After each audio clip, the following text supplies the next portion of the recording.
Bonjour à toutes et à tous et bienvenue dans Cultive ton potentiel, le podcast qui vulgarise les concepts de croissance individuelle et collective selon une approche apprenante. Je m'appelle Lamia Rarbo, coach des leaders et futurs leaders, passionnée par le développement humain et les approches novatrices. Aujourd'hui, dans ce 69e épisode, on va parler de feedback. Et j'ai tellement de choses à dire sur le sujet que j'ai décidé d'en faire deux parties. Et l'ennemi numéro 1 du feedback, en fait, c'est de prendre les choses personnellement.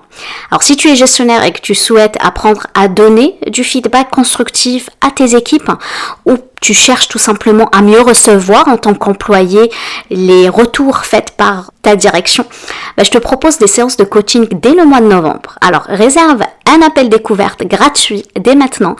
En fait, pour explorer ensemble si mon accompagnement peut t'aider à progresser puis renforcer surtout ta posture.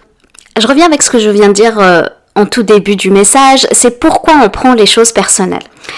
En fait, on prend les choses personnelles à cause, à mon avis, de plusieurs facteurs. Donc notre sensibilité peut-être, ou peut-être notre volonté en quête d'excellence.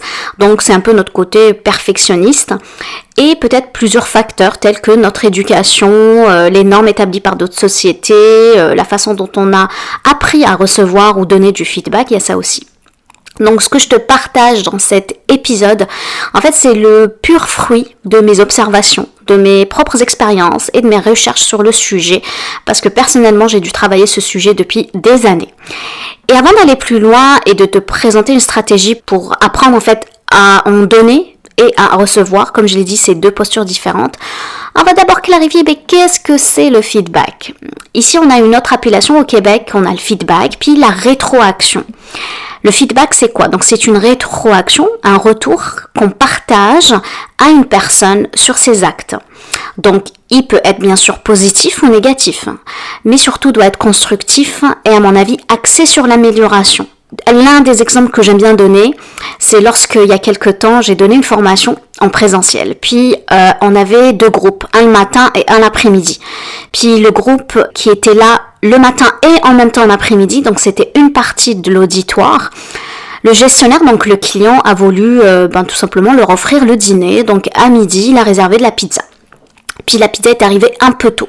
Donc vers 11h30. Dans les retours de la formation, donc les commentaires qu'on envoie pour le sondage de satisfaction, les commentaires des employés étaient on n'a pas aimé ne pas être invité nous aussi pour le dîner, ou on a senti la pizza. Alors, l'odeur de la pizza, c'était plus ça. L'odeur de la pizza était trop forte et c'est dommage qu'on n'en a pas eu. Pour moi, ça, c'est ce genre de feedback, il n'est pas constructif, il n'est pas axé sur l'amélioration, dans le sens que c'est un événement trop tard, puis il n'y a pas de valeur ajoutée que tu donnes ça. Tu avais besoin juste de un peu entre guillemets de chialer et c'est pas constructif. Donc il y a à mon avis un cadre à respecter lorsqu'on souhaite donner et même lorsqu'on souhaite recevoir du feedback pour un peu canaliser notre biais cognitif qu'on adore utiliser lorsqu'on donne du feedback, qui est le biais de négativité. Donc faire un bon feedback, c'est d'abord parler de faits, d'actions concrètes. On inclut ultimement des pistes, des axes d'amélioration au besoin.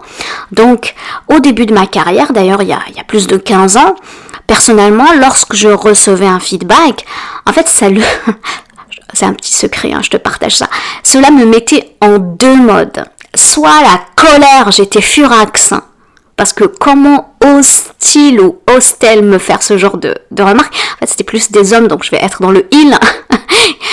Et des fois la honte qui générait une forme de tristesse en moi, parce que ça générait un sentiment en fait d'impuissance, d'injustice, et j'en pleurais. Donc je me rappelle, moi c'était les jeudis, c'était une fois par mois, et les jeudis soirs, une fois par mois, je pleurais parce que des fois de rage, ça commençait par une pleurs de rage, puis après l'injustice et de sentiment un peu d'impuissance. C'est quand même assez fou de penser que après 15 ans que je me rappelle de cette sensation-là de recevoir les mots qui m'ont fait vraiment mal. Donc oui, je pense d'une manière assez franche, à mon avis, que le gestionnaire, oui, a sa part de responsabilité. Pourquoi? Parce que tous les gestionnaires devraient, à mon avis, prendre un cours sur ça, ou au moins apprendre à mesurer leurs mots, puis donner vraiment un feedback avec tact. Mais aussi, je pense qu'à l'époque, j'ai ma part de responsabilité. pour ne pas prendre les choses personnelles. Oui, les employés aussi ont du travail à faire avec ça. Et l'ensemble des employés devraient aussi suivre un cours sur comment recevoir les feedbacks.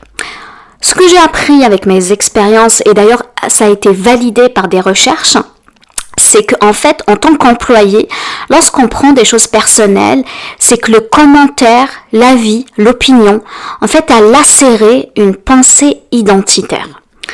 Cela veut dire quoi? Ça veut dire que cette pensée nous a écorchés sur ce qu'on pense être vrai ou faux sur nous. Donc on a pris ce commentaire en pleine face. Et j'aimerais que tu imagines, là tu fermes les yeux, tu imagines que ce commentaire est une balle physique, une petite balle de tennis, et on se prend cette balle sur notre face, sur notre ventre, sur une partie de notre corps, et ouch, ça fait mal. Maintenant, imagine que cette balle, au lieu de la subir, tu la prends au vol. En fait, tu en maîtrises l'impact. Tu prends cette balle, tu l'observes, qu'est-ce qui se passe à ton avis? Alors, c'est ça ce qu'on va faire aujourd'hui, c'est qu'on va apprendre à recevoir cette balle. Et pour te présenter ma stratégie, en fait, je me suis inspirée bien sûr de ce que j'appelle de mon mentor. Il ne sait pas qui est mon mentor, mais c'est Adam Grant. Et Adam Grant, pour moi, c'est un thought leader. Il m'inspire beaucoup. Donc, ce qu'il dit sur le feedback, c'est que le feedback, c'est un outil essentiel pour grandir professionnellement. Il considère le feedback non seulement comme une opportunité d'amélioration, mais comme une manière d'encourager l'innovation. Parce qu'on n'est plus dans le statu quo. On veut grandir, on veut surpasser, on veut alimenter un peu notre créativité, en fait, pour notre propre développement et au sein des équipes. Donc oui, ça alimente la créativité aussi dans les équipes quand on sait, en tant que gestionnaire, faire de bons feedbacks. Et je pense que, pour moi, le feedback devrait être spécifique, orienté vers le futur et constructif. Un peu comme l'histoire de la pizza. Donc, c'est clairement pas quelque chose, on peut dire que c'est spécifique, oui, on peut le dire que c'est très spécifique, l'odeur de la pizza qui gêne un cours, mais ce n'est pas orienté vers le futur, ce n'est pas constructif. Un bon feedback, selon Adam Grant, ne se concentre pas uniquement sur les erreurs passées, mais vise à guider la personne vers des solutions, à fournir des pistes claires pour s'améliorer. Donc, il valorise également la notion de feed forward. Ça veut dire un feedback qui se concentre sur les actions futures plutôt que de s'attarder sur les erreurs passées. C'est-à-dire qu'est-ce que j'en fais demain avec ce commentaire, qu'est-ce que je fais ça dans une semaine, dans un an, etc. Donc Adam Grant souligne que pour le feedback soit vraiment efficace, alors il doit s'inscrire dans une relation aussi de confiance et être offert dans un environnement psychologiquement sûr où chacun peut s'exprimer sans crainte d'être jugé ou d'être pénalisé.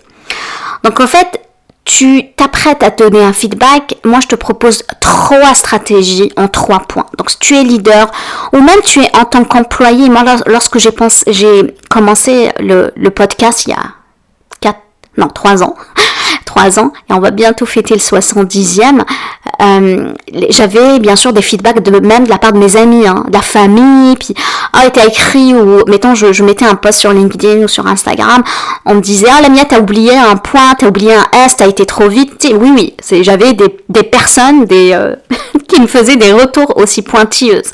Donc moi je t'encourage, quelle que soit ta position dans ton entreprise, ton organisation, quel que soit en fait le feedback que tu peux donner dans ta vie personnelle, professionnelle, parce que oui, dans la vie personnelle en tant que parent, on fait tout le temps des feedbacks à nos enfants. On souhaite en fait qu'ils se comportent d'une certaine manière. On souhaite qu'ils travaillent bien à l'école. Donc oui, on fait des retours. On donne des objectifs ultimement.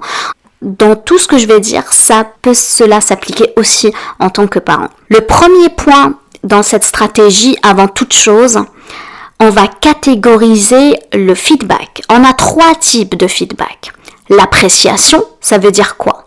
Mettre en lumière ce qui fonctionne bien, ce qui renforce la confiance. Toujours dans le livre de Adam Grant, ce qu'il disait lorsqu'on débute un projet, lorsqu'on est en démarrage, ce qu'on a besoin, c'est ce que j'appelle booster l'ego.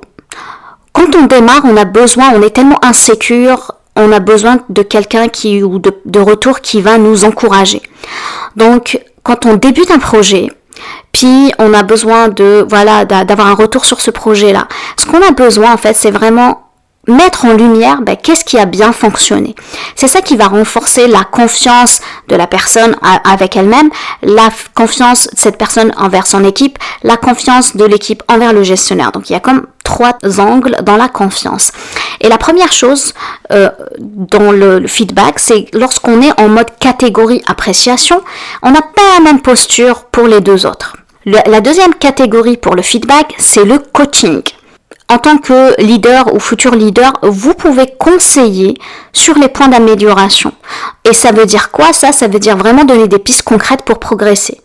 Puis pour faire ça, on est dans une posture de t'apprends en fait à l'employé ou à la personne à pêcher. T'es pas là à tout donner en fait. Tu les aides dans la réflexion. Tu les aides à ce que ces personnes-là puissent eux-mêmes trouver leurs propres pistes pour progresser. Troisième catégorie du feedback, c'est l'évaluation. En fait, on évalue où se situe la personne par rapport aux attentes. Donc, en tant que gestionnaire, c'est normal d'avoir des attentes claires sur où se situe la personne par rapport à certains standards, par rapport à certains indicateurs, que ce soit performance ou comportement. Et puis, c'est normal de faire des évaluations. Dans l'évaluation, ce qui diffère de l'appréciation et du coaching, donc c'est une posture où tout simplement on évalue, c'est-à-dire on va situer la personne par rapport aux attentes, donc qu'elle soit liée, exemple, à la performance, est-ce que cette personne-là a atteint les objectifs préétablis, on évalue tout simplement la personne, donc on va la situer par rapport à une certaine norme, par rapport à un certain standard, faire le lien entre les objectifs organisationnels, parce qu'on est tous un peu le bout de la chaîne, on a des objectifs individuels, qui s'inscrivent en principe dans un objectif global. Donc oui, c'est toujours intéressant de dire ok, où est-ce que tu en es par rapport au reste de l'organisation et est-ce qu'il y a moyen de réaligner peut-être ce que tu es en train de faire par rapport aux objectifs de l'organisation. Et les gens mélangent ces 3 catégories, c'est un des créateurs en fait de l'état d'esprit de prendre les choses personnelles parce que peut-être que on veut tout mélanger. Donc l'objectif, donc la première stratégie, lorsqu'on rencontre son employé, lorsqu'on rencontre la personne avec qui on veut faire un feedback, on va clarifier l'intention. Est-ce que on est dans une appréciation ou on est en train de faire du coaching ou on est en train de faire une évaluation? Et c'est bien correct de faire des évaluations. Par contre, ne pas tout mélanger. On n'est pas en train de faire un resto fusion où on mélange, parce qu'il y a beaucoup l'expression que j'aime pas, mais donner du feedback comme un sandwich. Non, le sandwich c'est pas bon. Dans ce cas-là, pourquoi? Parce qu'on mélange les saveurs. Ça marche pas. Parce que dans le sandwich, peut-être que tu connais ou tu connais pas, je vais brièvement rappeler c'est quoi feedback en mode sandwich. C'est que le plus important c'est la viande au milieu du sandwich ou du burger et que on va essayer d'étaler, de bonifier, d'enrober tout ça avec du fromage, de la salade et du pain qui représente un peu les retours constructifs. Donc tu commences avec quelque chose et même pas constructif. Tu commences quelque chose avec quelque chose de positif, puis après tu dis les choses améliorées, puis tu finis avec quelque chose de positif. Ça marche pas. Pour moi, et je suis contente que Adam Grant est d'accord avec moi, c'est qu'on néglige l'intention première. On n'est pas obligé de faire de la rétroaction avec du sandwich, comme ça en burger, commencer avec des choses positives et finir avec des choses positives, parce que c'est comme il y a une odeur de moisi en fait. On sait ce que tu retiens, ce qu'on retient tous, c'est ce qu'il y a au milieu de ce burger. Donc pour ne pas prendre les choses personnelles, c'est toujours intéressant en fait même si peut-être ton gestionnaire, t'es un employé, puis t'écoutes ça, puis tu te dis, mon gestionnaire l'utilise cette façon de faire des retours, tu pourrais prendre le lead un peu de la rencontre ou de l'appel et de dire quelle est ton intention derrière. Est-ce que c'est une appréciation? Est-ce que tu veux me coacher ou tu veux m'évaluer? Juste là, ça te donne une forme de posture de puissance et tu n'es plus à subir ce feedback-là. Parce que si dans ta tête tu dis ok, la personne en face de moi, elle est en train de me donner une appréciation ou elle est en train de me coacher, donc je suis en train d'apprendre quelque chose puis je dois évoluer là-dedans, ou bien tout simplement elle est en train d'évaluer ma propre performance individuelle à l'intérieur du cadre organisationnel, ça donne déjà une forme de ok, là je suis au courant, ça me rassure. Voilà, l'objectif dans cette première étape, c'est de se rassurer. Puis Thérèse Huston, alors je me suis inspirée de cette catégorie avec elle. Donc Thérèse Huston, en fait elle est spécialiste des sciences cognitives. Et elle souligne qu'il est important en fait de bien différencier ces types de feedback. Parfois parce que oui on peut les mélanger, mais clarifier le type de feedback que l'on permet de donner évite toute confusion. Donc ça apporte vraiment de la clarté. Tu sais qu'est-ce que la personne attend de toi. Ça c'est le premier. Tout ça c'est le première stratégie. Deuxième clé, c'est quoi? Éviter la liste des courses, des défauts. Donc il est facile en fait en tant que gestionnaire, en tant que leader, de faire en fait la liste d'une série de points améliorés. Parce que tu peux te conforter, mais oui, c'est pas des choses négatives, c'est juste des points à améliorer. Puis là, on va commencer notre cerveau, il est champion à trouver des choses qui marchent pas. Faire attention parce que oui, cela peut accabler l'autre personne. On va essayer moi j'aime bien parler d'émotion. Quelle est l'émotion qu'on veut générer suite à ce feedback? Quelle émotion que je veux générer? Est-ce que c'est de la peur, de l'impuissance, ou au contraire de la confiance, de courage pour relever des défis? Donc l'idéal pour moi, c'est cibler, je dirais, on cible des choses plus chirurgicales, c'est-à-dire on cible des améliorations qui auront le plus d'impact et celles qui permettent vraiment des progrès rapides, tout en revenant sur des points, mettons pour améliorer, mais d'une manière plus subtile. Donc ça veut dire quoi? Il faut être stratégique dans la façon de faire des feedbacks. Si tu es dans un esprit d'observation et tu connais tes employés, tu connais ces personnes-là et tu sais que tu vas pas leur demander d'escalader le Kilimandjaro en un mois. Donc c'est l'idée. On revient avec ça, c'est de faire des objectifs très réalistes en fait, des objectifs SMART, en lien avec ce que la personne peut réaliser, puis vraiment en lien avec des améliorations précises qui permettent une forme d'amélioration le plus rapide possible. Donc on évite le plus possible aussi de faire cette liste de défauts. Troisième clé, c'est de toujours faire en sorte de créer un climat de confiance. La confiance se construit avec une bonne posture. En fait, en posant des questions, en écoutant le point de vue de l'autre, on renforce immédiatement la confiance. On recommande toujours de demander qu'est-ce qui te semblerait le plus utile comme feedback. Ça là, on appelle ça une question puissante. Parce que même en tant que gestionnaire, si vous avez appris les 3 catégories de coaching avec moi, je vous encourage à même donner le choix à votre employé et de poser cette question. Qu'est-ce qui te semble le plus utile comme feedback? Là, ici, maintenant. Et là, ça vous donne vraiment, ça crée ce sentiment de confiance.